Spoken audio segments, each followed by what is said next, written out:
In the interest of time, we have about an hour left. We'd like to ask Lisa and Clement to come on up to the panel. And so here, we're going to give a quick, brief overview of what the program is, and then we will have, we'll open up the program for questions. LaCheryl, if you want to talk stuff here too.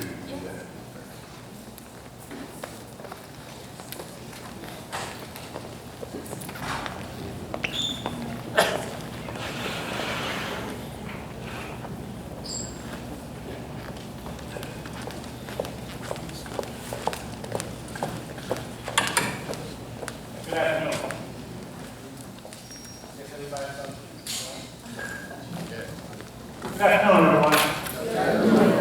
My name is Clement. I'm the DD manager for the Maryland State Highway Administration. I work at the Office of Equal Opportunity, 211 East Madison Street in Baltimore.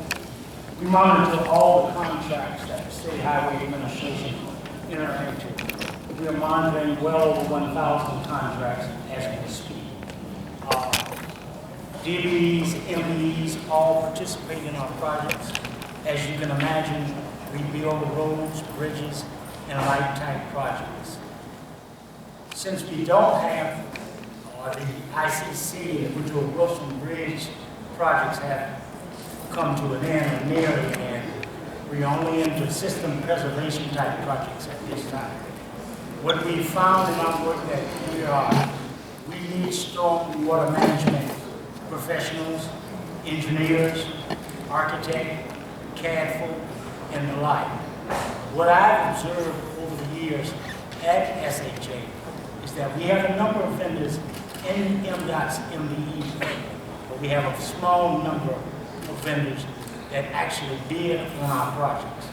I strongly encourage DBEs and MBEs to attend our pre-bid meetings, which are mandatory on all of our projects. I also encourage you to take a ride on Thursdays to our Office of Construction offices where they open bids at 12 p.m. every Thursday and see how the process works. Because our projects are high-dollar projects, multi-million dollar projects that may run for 1 to 5 years, some of the mapping and surveying type projects, meaning 1 to 5 years. Oftentimes, small vendors can't put together packages financially dealing with that. So I encourage joint ventures, teaming arrangements, and partnerships. If you know 2 or 3 other type vendors that do like work, and there's a large project out there, team, put together a package, bid. Also, our office, as the sheriff said, is an advocate for the MBEs. We receive complaints. We process those claims in a fair and judicious manner. I handle complaints daily. What I've observed in my work is often MBEs or DBEs sign contracts, I guess what you call contracts of adhesion. It's a bad deal. And when the deal goes bad, then action must be taken. But you got to read your contracts. You got to know what you're in here. Highway contracts, construction contracts is a beast of a different color. You don't run into this every day. Now, what we've done to remedy that, we've gone out and conducted outreaches. We conducted outreaches at Hunt Valley November 18th, 2014. We conducted outreach at Bowie State University on May 28th, 2015, and also at the University of Maryland, Eastern Shore on August 14th of 2015. And out of these outreaches, vendors have won contracts with us. And in the past, what we've done, because we are driven by Title 49 of the Code of Federal Regulations from the Federal Highway Administration. That's where the lion's share of our money comes from. And so we have to conduct DBE-supported services programs. These programs are being conducted by every state highway administration. We're required to do so. So as such, we'll be putting together a new program coming up very soon. It's in the pipelines now. We had a project that called Embark. And what we did was provide subject matter experts to teach DBEs and MBEs how to bid on contracts, estimate on contracts, learn the bonding process, the difference between bid, performance, and payment bonds. And we found that this really helped, and we're also espousing social media in terms of contractors actually advertising their businesses. And I think I was speaking with Steve and another contractor. When you walk into your office every morning and you set to your keyboard and you start answering your emails, my advice to any DBE or MBE is, you walk into your office in the morning, the first thing you want to do is to plug into e-Merlin Marketplace. And go and look at the JO2 contracts. Those are State Highway Administration contracts. Look at them. Also go to the State Highway Administration website. Go to the Business Center. There's a listing of our contracts. If you have issues or you have concerns about anything that State Highway does with respect to the MBE program, you can contact me at 410-545-0317. I have some business cards back at the table. I'm going to hand out some. It's 410-545-0317. And I'll pass out some of my business cards. Are there any questions?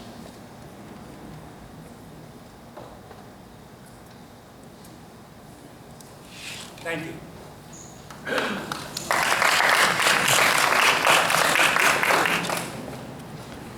Good evening. I'm Lisa Sanford, and I'm here on behalf of Special Secretary Jimmy Reed from the Governor's Office of Minority Affairs. And I am here from the compliance unit, and someone asked a question about the data. I am the data person. So let me make one clarification. Last year in 2014, fiscal year 2014, it was an unusual year that the award number was $2.1 billion in state contracts awarded. It was actually the same as the dollar value that was paid. Cash money that went to MBEs was also $2.1 billion. So I let one certain private company in the area know that them talking about $1.7 billion over 10 years is not enough for us Marylanders, because we do $2 billion each year. So I'm the data person, the person who asked the question. If you go to GOMA, GOMA.maryland.gov, there's a report section, and you can pull down a report. It's a PDF, it's 28 pages, and you'll see the breakdown by ethnicity and by procurement classification. So you can kind of know your business, know what industry you're in, and whatever your ethnicity is, if you're duly certified, you can see kind of where you fall into the piece of pie, as LaShirl was talking about. One of the things that I didn't hear mentioned tonight that I want you to be aware of, I'm going to give you 8 key phrases. So if you write these down, you will find them on our website somewhere. The Small Business Reserve Program. How many of you are already registered with the Small Business Reserve Program?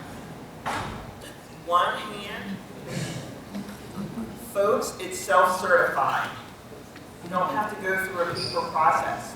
You do it online, it's self-certification. The state has a 10% mandate. That's where we go to first. When procurements are going to the street, they go to the race-neutral gender programs, and the SBR is one of those. So that's easy pickings.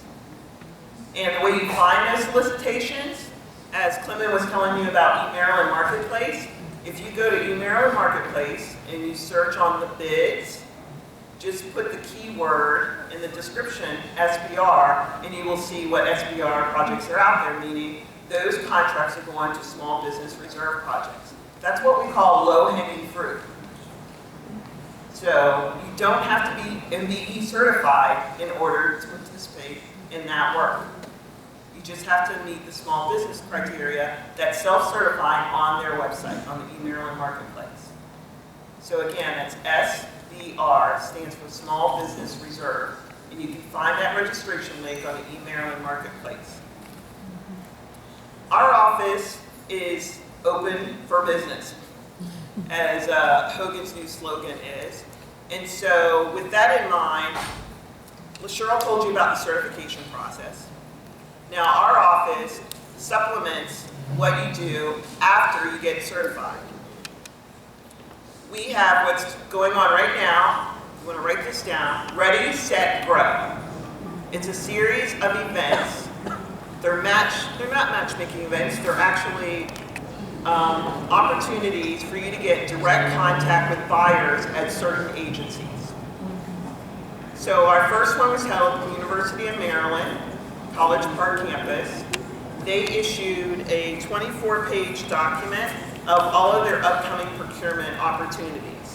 So that's what's coming up for the next fiscal year. And it was a very small, intimate group of about 60 people, and you got to meet the buyers face to face. I encourage you, whenever you can meet a buyer face to face, to do that. I'm the data person. $256 million worth of credit card purchases were done by the state last year. How many of you take credit card as your means of payment? Very few numbers. Everybody should do that. There's no excuse. You put a little gadget on your phone, you're good to go. That's low-hanging fruit. $256 million that the state spends. Most of those procurements are under $5,000 for state agencies. At the university system, it's purchases under $25,000. That's for goods and services and products. So those are areas you want to look at. The second program that GOMA is responsible for, and I have some handouts with me, is the Pathway to State Procurement. There's about 8 steps outlined in this brochure that kind of give you the overview of how to deal with state procurements. And you can always find that document on our website. How many of you know what the VLT fund managers, what that is? What? VLT fund managers. One person. So a certain percentage, I think it's about 1% or 1.5% of the revenues from the casinos go into a fund, a business fund, for businesses in the state of Maryland. Their first criteria is a radius around the particular casino. The second criteria that they target is any other business in the state of Maryland, which I think that's going to include everybody in here. It's a very unknown fund. There are 6 fund managers who the state has hired to distribute these funds. The bulk of those products are micro loans. So if you need funds to get you from payroll to payroll each month, you should be looking to meet with those VLT fund managers. You can find the details of those fund managers are listed on DBED's website, which is choosemaryland.gov. And when you look there, you just Google or just search VLT fund managers. VLT stands for Video Lottery Terminals, which is the fancy name for the casinos. Our next event that we are also doing with Ready, Set, Grow, that's where you meet the actual procurement people. Our next event, which actually our first one is tomorrow at NDOT headquarters, is called Engage Maryland.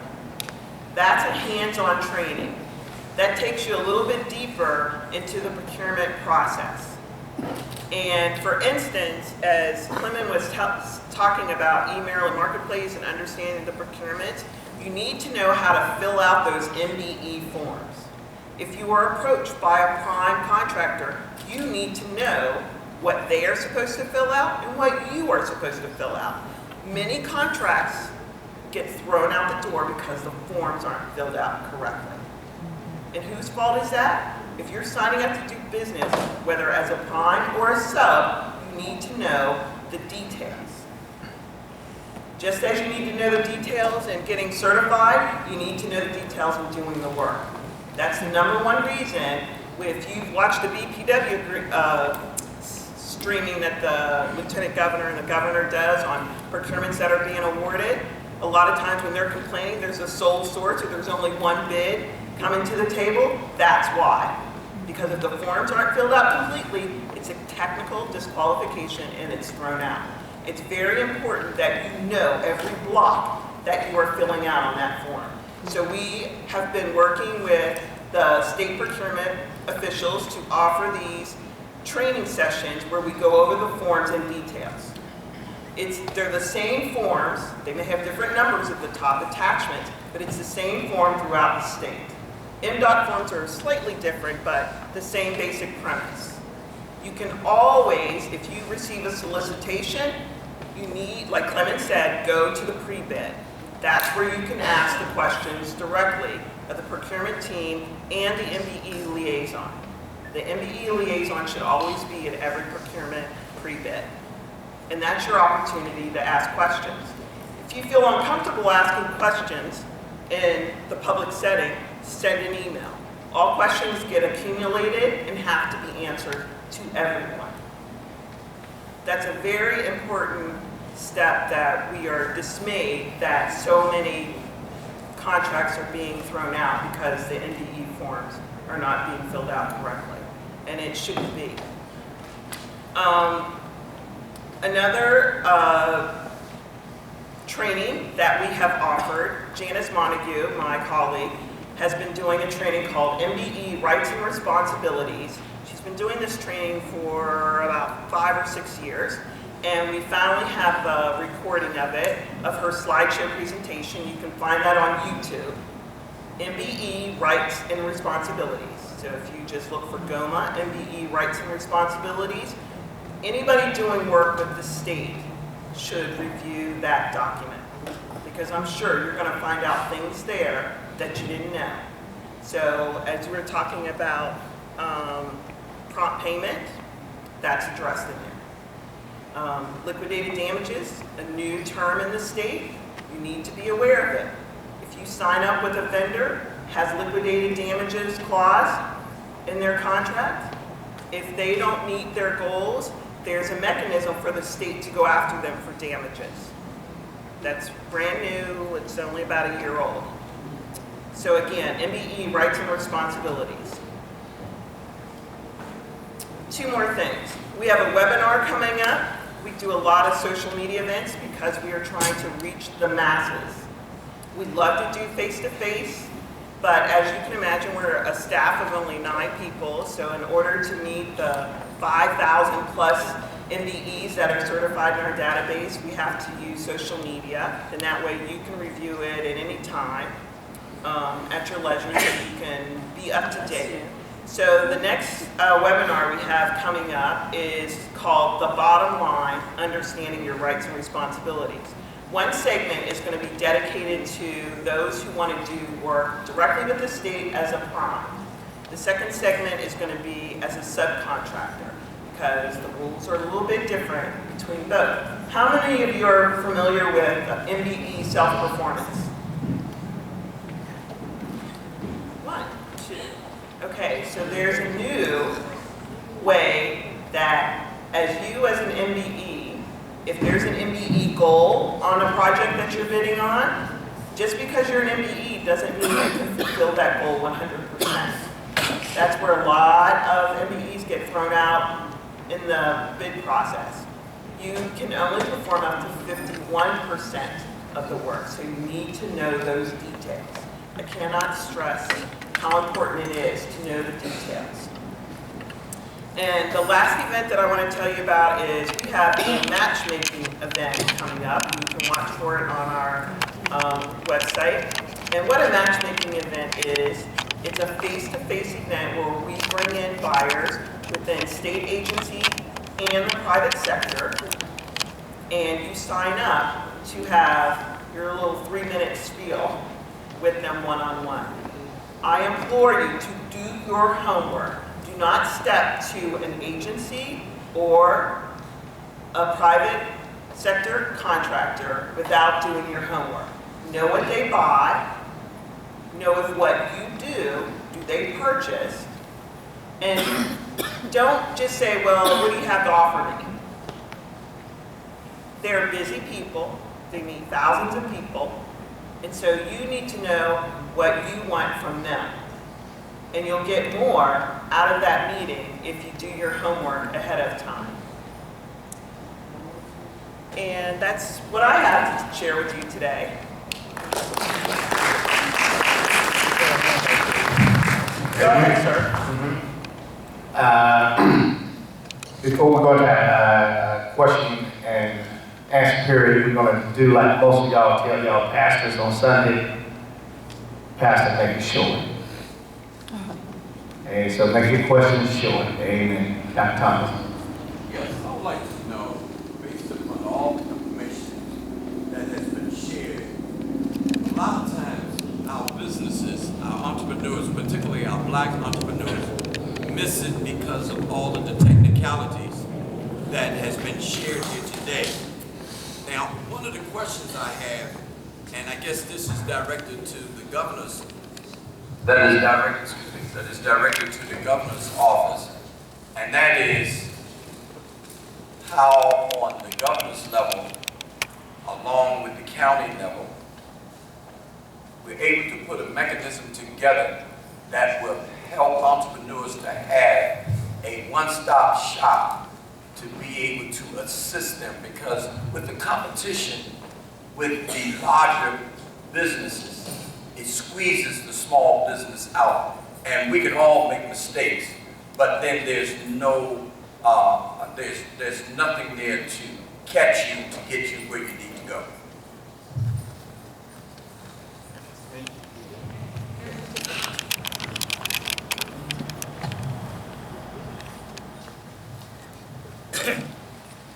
We will be proactive working with the counties, but each county, each different city, municipality, they're going to have their own procurement process, and sometimes they want to work with us, and sometimes they don't. They want to stay with me alone.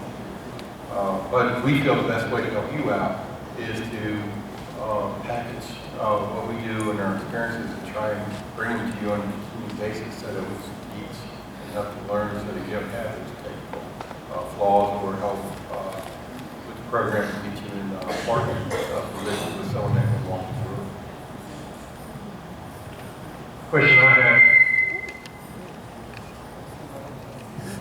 I have is, do you have a mentor protege program in place yet? Is that something the company might consider?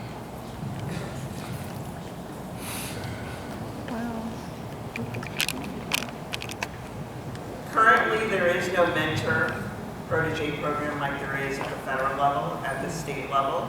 It is something that we are looking at, and I would encourage you as a unit, as a group, to encourage that and ask your delegates and ask your senators to push for that to be realized. Yes, sir. No, gentleman right here. Good afternoon. I would like to see more of the governorship involved with the media, particularly African American media, where we can begin to expose the very programs that you're talking about, the commercials, the events that you have, so that it will travel in our communities. And then the second thing I would like to see more about youth get involved with this process. So as we are older people, we can begin to groom that future so they can step into our places after we retire. I'm glad you mentioned that about the youth. In fact, most of our Ready, Set, Grow programs are done at the university campuses. So we had one at University of Maryland, College Park. Our second one was at Morgan State. So that was a focus for entrepreneurs. And if you leave me your card, I can get you in touch with our communications department regarding notifications of events that are happening so that you can spread the word too. More so at the junior high school level. At that level, and we would forward, because the college mind, that's good, but we need to start moving a little further back. So then when you're talking, We are working in Baltimore County, we were, about a month ago, we were in a program where they were teaching entrepreneurship in middle school, and they were teaching kids how to come up with a dollar figure, $1,000 and take a product all the way to the market. And we were there judging, and there are more programs coming and more nonprofits coming. And, as far as teaching the kids, that the school board, if we could also encourage them to try and teach entrepreneurship and change the way people think and view instead of just go get a job, think about how to create something. That's a great idea, and that's something we'd like to work on. And we could also, whatever you have as far as venues, we would like as many venues as possible to implement this product. So we'd like to hear who we can talk to. Yes, my question, my name is Paul. How can we get a copy of that slide that you have, and we provide you an email so we can get a copy of the slide? If there is a standard email list that I can be provided, then I'll make sure that. Yeah, would you just send it to us, we'll make sure that they get it. Perfect. Then, yes, sir, we'll make sure that you get it. Hi, my name is Carol Morgan. I want to make a point I appreciate you coming out to the governor's office to talk with us today. I want to say I was in Richmond last Friday. They had a minority roundtable, and the governor was there actually to speak to a lot of the business owners. And I was really excited about what they're doing in Virginia about efficiencies and making it easier for certifications because I feel like sometimes the certification process is convoluted. And I wonder if they're really trying to certify me or not. I have a master's in management information systems. I've worked with Fortune 50, 100 companies, tech companies, law companies, you name it, I've worked with. And it just seems like they don't want to, I don't know what it is, it seems like sometimes I'm having to jump through extra hoops. I'll just say this quickly. I'm WBE certified, and I'm doing a proposal for the city of Portland in Oregon. And their certification process for MBE within their state is that if I'm certified WBE and they look at that with my tax ID, I'm certified. It's, and I'm IT, so I can appreciate efficiency. What I heard today was how we're trying to keep people out, and not really help people. And what I want to hear what the governor talked about in Virginia, he said talk is cheap. He said we're about metrics, okay? We're about metrics. And I want to know, because everybody's an MBE, and that's what I'm learning. Everybody that does not look like me is an MBE. So I'm looking for opportunities for MBEs like me. And I want to know what the governor is planning to do, to help grow Black businesses. Thank you. He's going to do exactly what we're doing here. We're going to come out, we're going to talk to you, we're going to hear your concerns, we're going to hear the difficulties that you are having with, or maybe some success that you have in other states. So, yeah, we agree with you. Keep in mind, you've only been in office less than 100 days. Yeah.